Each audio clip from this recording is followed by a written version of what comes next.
Hello and welcome to One More Time with Sam Bashor. That's me. I'm your host. I'm your pal. I'm your friend. You can call me to ask you to move, but my phone might not be on me. That's the kind of friend I am, and thanks for joining me. Now, this is the show where I revisit movies or TV shows that I either love or hate, or maybe a guest loves or hates, vice versa. We just have a good time. It's not so hard, just trying to have a good time. Now, for the good stuff we're watching, we're taking our little caravan of people through the first season of Avatar: The Last Airbender. It hasn't been on the air for a while, so I thought it was just about time to revisit it. Now, we've been going through the whole series with guests, without guests, with just me in my car talking about it. There goes a car right now. How wonderful. And today we're going to be talking about two very special episodes: Bato of the Water Tribe, episode 115, and episode 116, The Deserter. Very exciting, but it's also very exciting when y'all send little voice messages. You're probably asking yourselves, what the F is he talking about? No swears on this show, probably. I try not to, but it happens sometimes. Yeah, voice messages can actually be sent to me, these little audio clips that I can add into the show. You can hear your voice on this show. That's right. If you go to anchor.fm/Sam Bashor or download the free Anchor app from any app store, and you can send me voice messages straight from your phone, no problem, no mess, no fuss. There's something like that. No butts, no cuts, no butts, no coconuts. We figured it out. I'm not editing that out. We figured it out together. I'm proud of us. Anyways, send me voice messages for recommendations of other movies or shows I should talk about that on this show, and I can add them to future episodes. Also, please, if you use Apple Podcasts, consider leaving a 5-star review if you think this is up to the 5-star standard. Each of us have different standards. Mine's pretty low, but if you think that this is worthy of 5 stars, I'd greatly appreciate it. Now, without further ado, let's go ahead and hop into episode 1-15, Bato of the Water Tribe. Quickie synopsis: Sokka and Katara meet a friend of their father who offers to take them to join the Water Tribe's navy. Aang fears his friends will choose seeing their father again over staying with him because he's selfish. He's a selfish little boy. He's a bad, selfish little boy. He's going to need to learn a lesson. Now, I think this episode is wonderful, mainly because you get to learn more about the culture of the Water Tribe, because the last time we saw them, oh my god, they're skateboarders. Oh my god, they look so cool as they're going by. Anywho, see, it's a living, breathing podcast. How wonderful is this? Yes, let's go ahead and talk about the culture of the Water Tribe, because I've mentioned this before, and guess what, gang? I'm going to be mentioning it more times in the future. I checked out the Avatar: The Last Airbender comic series, and it's wonderful. And they kind of dive into the evolution of the Southern Water Tribe and the relation with the Northern Water Tribe. But, and honestly, it's one of my favorite stories from the comic. So with this specific episode, you get to learn more about a coming-of-age challenge that young men have to face when it comes to sailing, which is super interesting. And, of course, Sokka nails it, because it's Sokka, my dudes. I mean, he's a little serious in the first episode, but he figures how to cool his jets. Figures it out, and he's able to work together. And also, it's just kind of fun to see Sokka and Katara act like their, air quote, old selves. You know what I mean? Before, pre-Aang, pre-Avatar. And Bato's also a really cool character, and we get to see where he's been taken care of, and we know that the fight is happening. We know that their father is out there, and he's doing okay for a soldier fighting in a war, and he's fighting the good fight. But the big takeaway for this episode is the, let me go ahead and get their names. June, of course. It's June and the sheer shrew. So it looks somewhat like a mole and a rat put together, and then they grew 30 feet long. It's a wonderful animal.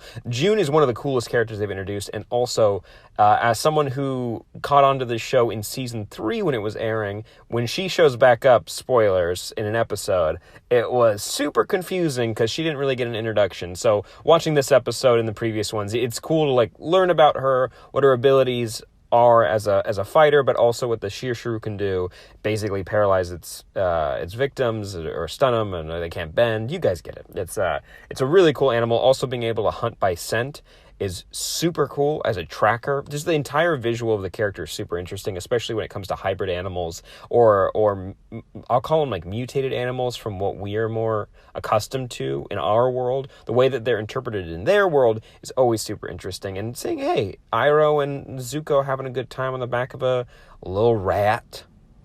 That's what uncles and nephews are supposed to do together. They're supposed to have a good time, bond, and learn about nature, I assume. That makes sense, doesn't it? I'd have to agree with that. Let's go ahead and keep on going. Now, Aang does get notice of where their dad is, and he chooses to withhold that. And Sokka and Katara both react in a fully justified way. And I think over the next 2 episodes, I'm excited to talk about Deserter along with this episode, because you get to see Aang have to deal with consequences in two different arenas, basically. In this, he's seeing you're basically having to challenge the more childish impulses that he have, and also his abandonment issues, because while he wasn't literally abandoned by his people, he kind of did the abandoning by accident, sort of, when he fell into the ice. But at the same time, it's a big moment of personal growth for the character and for Katara and Sokka, because we've seen, like in the episode Jet, where Sokka has to actually not react fully emotionally or going headfirst into a battle. He actually chooses to go and save a village and get them to evacuate before even attempting to go and stop the dam from breaking. And that ends up saving, I'd say, at least maybe like 100 or a couple hundred lives, which is wonderful. And in this, you get to see them evolve emotionally as well, both Sokka and Katara. In the last episode with the fortune teller, Katara kind of evolves a little bit by realizing, hey, maybe Aang ain't too bad. I think there's a little truck. See, it's very 3D sound. What kind of truck went by right now? That's up to you to figure out at home. And with Aang also choosing to kind of sacrifice himself in a way of leading the Shirshru away from the battle, and kind of just basically he's helping his friends out. This isn't new to him. He's done this before. He has put himself in danger to be able to save and help his friends and those around him, but it was a good moment of maturing for all of our characters, which is very important. Hopefully Bato, I do not remember about seeing him in future episodes. I hope we do, because I really enjoy him. And I was diving into the trivia so I could share some stuff with you, and there ain't none, but apparently there are some goofs, thanks IMDb, and they're all kind of boring goofs. But what's not a goof is when Aang is able to return Katara's necklace, which, I'll be honest, I thought we got back a long time ago. She just wasn't feeling it anymore. That now, while watching this in retrospect, doesn't make a lot of sense, because it's her mom's dead. She wants to keep her mom alive in some way with a necklace. You guys are following me. Do you guys like me talking like this? You'll let me know. Maybe you'll let me know. We'll see. If you're watching on YouTube, much appreciated. Please comment down below if you're a big fan of this. But while this episode isn't totally necessary for the growth of the Avatar and his abilities, it is a good moment of growth for Aang. I've said growth a few times. Gonna leave it in there because it's the only one I can think of. So that's a important moment of vulnerability for old Sam. You gotta do that sometimes. Gotta know when you're the dumb one in the room, and that's usually me. I fill that role. But right now, I'm smart because I'm reading the IMDb, and they can't mess up on there. Only experts write on that website. Anywho's, I'm doing little circles right now. There's enough world building in this episode that is satisfying, and I always like seeing Zuko and Iroh, or Zuko scheming, even though I like him more as an ally. He's pretty solid at tracking and hunting. Zhao's able to get the upper hand most of the time because he because he's an admiral and he's an adult and he's been doing this longer. But I do like seeing Zuko work at the highest intelligence that he has. I'm paraphrasing here, but I've done like a couple improv classes, can't you tell? But they always talk about whenever you go into a scene, you should have your character behave at the highest intelligence that you can, because it's only sometimes fun to have a dumb character. Or if they're a dumb character, they're not you're not trying to play up the dumbness. What I'm saying with this great anecdote, is that I appreciate that when Zuko is introduced in every single episode, he does have his emotional outbursts, but he's able to act like a mature young adult. He's still a child, an adolescent. I don't know what age he is right now. I can't think of it right now. IMDb helped me out with this one, but that's okay. Overall, I'll give this episode 7 out of 10. That's a C. I'll give it a 7.9. I'll give it a 7.9 out of 10 because I don't think it's a full B, but it's a high C+. That feels appropriate. Also, high C orange flavor was my favorite at McDonald's when I was a child. What was your favorite soda when you were a kid, when you went to McDonald's? Well, you go ahead and think about that while I intro episode 116, The Deserter. Now, for this episode, it's got a synopsis, humble brag, and I've learned how to read it. Check this out. When he meets an outcast from the Fire Nation, Aang is impatient to skip ahead in his training. Now, we get to meet, this is when we get to see a fire festival. I like when they're able to show the Fire Nation acting like a nation, and it's not just like people in scary soldier armor and masks, and they're running around and terrorizing the Avatar. No, the nation behaves like a nation. Now, they are the antagonists of this series, not all the civilians, but the idea of the Fire Nation expanding and conquering the other nations. That's Bad News Bears, but I did like that we got to see this is a celebration, this is a festival. I like the use of the masks when our character is able to go under cover. Silly Aang pulling his shirt over his head. What kind of dude is he acting like? Was some kind of clown? Come on, dude, you're the Avatar. You gotta pull it together. That's why you go get a mask. I did like him, though, going on stage and wanting to volunteer, and also taking out the fire dragon that was flying around. So basically it's magic, right? Like, the firebending's magic. Like, the other ones, it's like, like spiritual, tapping into the nature and the spirits, being spiritual. You get it. I know like 3 words. But in this, the man makes a fire dragon that kind of behaves on its own. Like, probably he's bending it. Probably a writer has an explanation for this, but I wasn't able to find one online, so I'm going to assume this is just pure magic that Aang disrupts, which is very rude of him. But this does lead to the introduction of Che, and Che is a deserter from the Fire Nation army that leads us to Zhang Zhang and the other deserters and people who are fighting against the Fire Nation from within the Fire Nation. This leads to one of my favorite episodes of the season. And if you are saying to yourself, Sam, you've said that about quite a few episodes. I'm going to tell you, shh, in a nice way. Like if you pulled your phone out at a movie theater and went, shh. Is that a nice way to handle that, or is that a pretty passive-aggressive way? I'm leaning towards passive-aggressive, but that lines up with who I am. Anywho, let's talk about Zhang Zhang, because we've been getting hints and teases of other benders that could be coming along on this crazy journey with these crazy, kooky kids to teach the Aang how to bend and also how Katara to bend, and can give Sokka someone to talk to hang out with that isn't his sister or the reincarnated messiah of the world. Just have another buddy. It's very important for people, grown boys.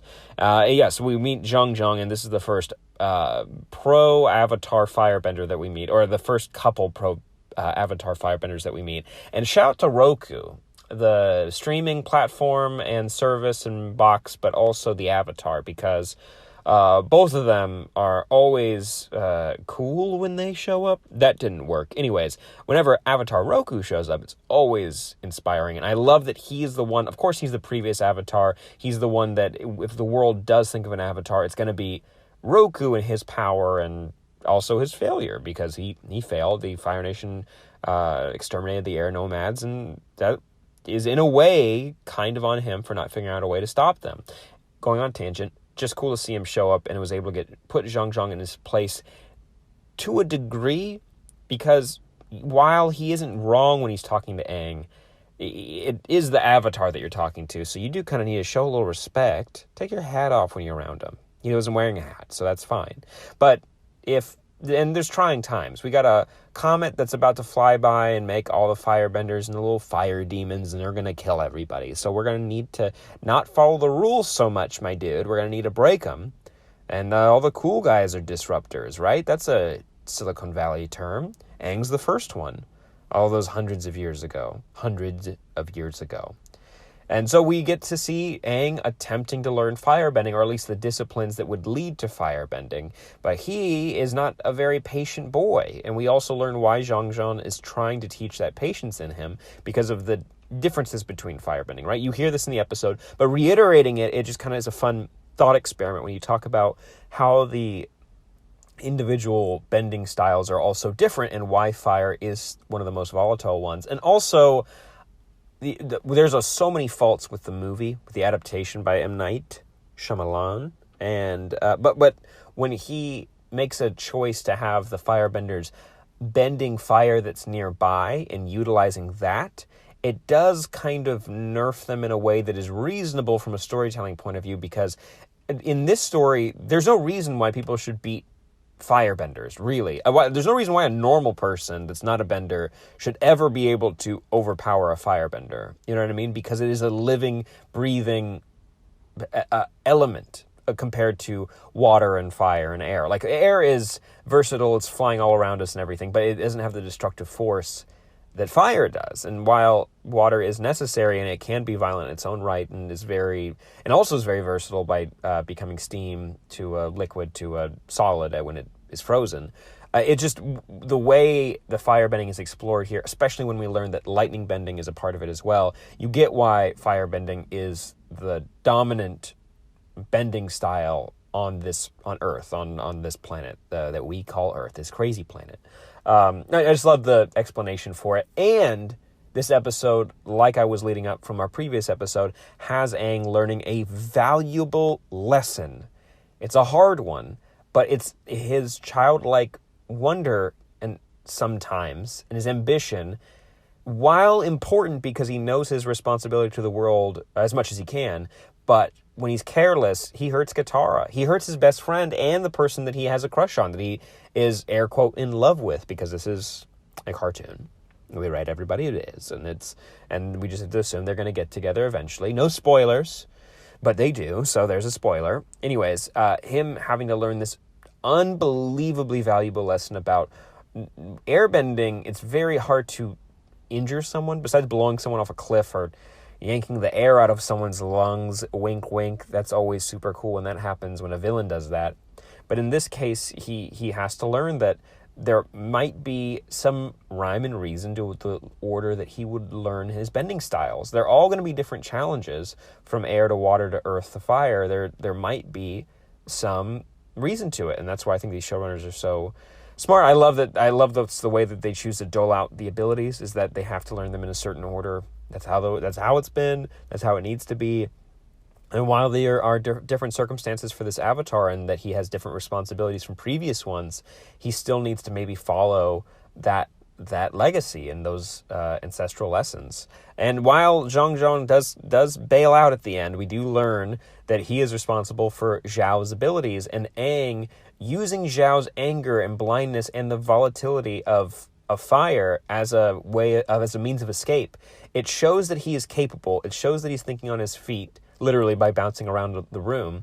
But also, it's a good sign early on that Zhao is unstable, and we're going to see probably a descent from here into something not so good. Also worth mentioning, during the festival, on the background, thanks IMDb trivia, there are wanted posters for Aang, as well as the Blue Spirit, Zhang Zhang, and Che, who is the not-so-popular deserter who joined Zhang Zhang and is eventually abandoned at the end when Zhang Zhang and his team, and his group and his followers all leave him behind, which is a bit of a bummer. I mean, for him, he seems like a perfectly okay guy, but the use of firebending in this episode, it did a good job of showing you, it felt very much like a kid playing with fire, right? Like, we were all dumb kids at one point. I'll share a personal story where I was playing around with a lighter in a bathroom, accidentally lit a whole roll of toilet paper on fire. So stupid, so dumb.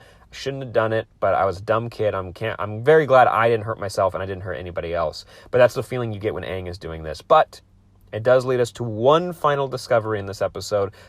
Each episode does a good job doling out information, minus the Great Divide. But in this episode, we learned that waterbenders can heal. It's a little Deus Ex Machina, a little bit, but it's understandable with the other bending abilities having their specialties. Why not have water be the one that heals people? It rehydrates your skin, maybe some other blah, blah, blah, blah, blah. It's magic. Let's just all agree. You had a magic flying dragon out of fire in the beginning, and now Qatar can heal people with water. Just regular old water. Just regular old Aquafina just drinking water. That's all she needs. She could take a man down and then bring him right back to life if she wanted to. She's playing with power she doesn't understand, and I respect her for it. That's why I give this episode a solid 8.5 out of 10. Big fan of it, and I hope you guys are too. Let me know what other movies I should be watching as we get into the holiday season. I'm going to be winding this down a little bit because I got a trip coming up. I got family I want to hang out with. And in January, you best believe this show's getting an upgrade. Whoo boy, you boy and girls, you don't even know.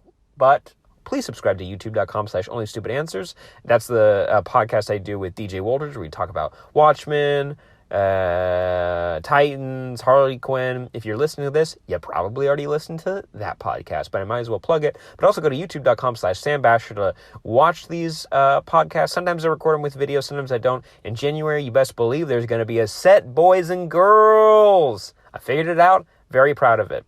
And please download the Anchor.fm app. There was an ad in the beginning, and hopefully you guys checked out the secret message in there.